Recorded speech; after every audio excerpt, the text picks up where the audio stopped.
नमस्ते दोस्तों, स्वागत है आपका इस चैनल में। और इस नए वीडियो में आज हम जानने वाले हैं 5 साल बाद जीएसटी सफल है या असफल। आइए देखें कि जीएसटी लागू होने के बाद से क्या सुधार हुआ है और क्या कमियां हैं। एक देश एक टैक्स। जीएसटी की शुरुआत के 5 साल से अधिक हो गए हैं, जिसमें 17 करों और 13 उपकरों को एक कर में शामिल किया गया था। यह भारत में किए जाने वाले सबसे कठिन सुधारों में से एक था। अक्टूबर 2022 के पहले 1,51,718 में औसत मासिक संग्रह 90,000 से 1 लाख करोड़ से बढ़ गया है। जीएसटी संग्रह में हालांकि उछाल को आर्थिक सुधार का एक अच्छा संकेत माना जाता है। कारोबारी जीएसटी में परिवर्तन को सकारात्मक रूप में देखते हैं। प्रशासन द्वारा प्रौद्योगिकी के उपयोग से भारत के राज्यों में अनुपालन का मानकीकरण हुआ है। यह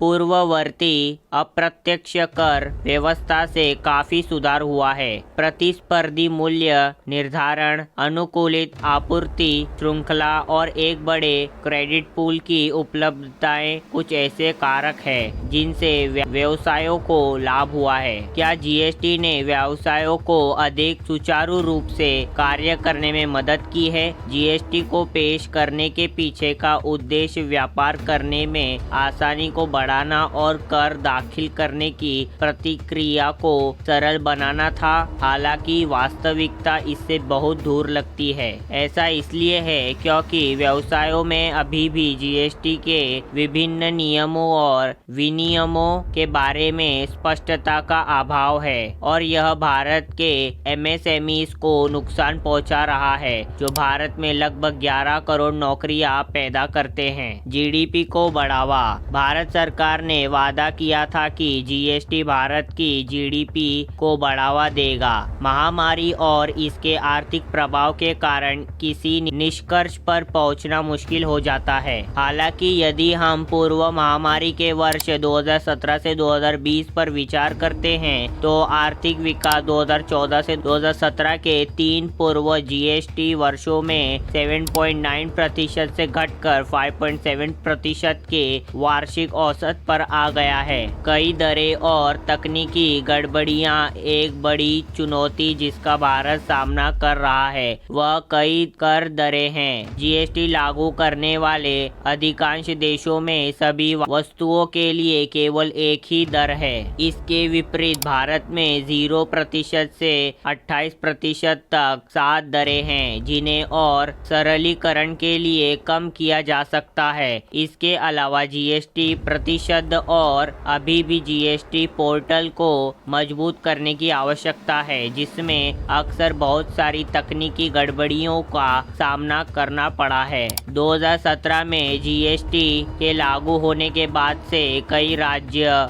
आंशिक रूप से इस तथ्य के कारण राजस्व के नुकसान से जूझ रहे हैं कि उन्हें जीएसटी के तहत अपने कर अधिकार जोड़ने पड़े। जीएसटी के कार्यान्वयन के समय पर, जिसने भारत की अनौपचारिक अर्थव्यवस्था को बुरी तरह प्रभावित किया था, आज तक कुछ विशेषज्ञों द्वारा भी सवाल उठाया जाता है। आपको क्या लगता है कि जीएसटी के क्या फायदे हुए हैं? आपको कैसे लगता है कि जीएसटी प्रणाली में सुधार की आवश्यकता है? नीचे टिप्पणी करें।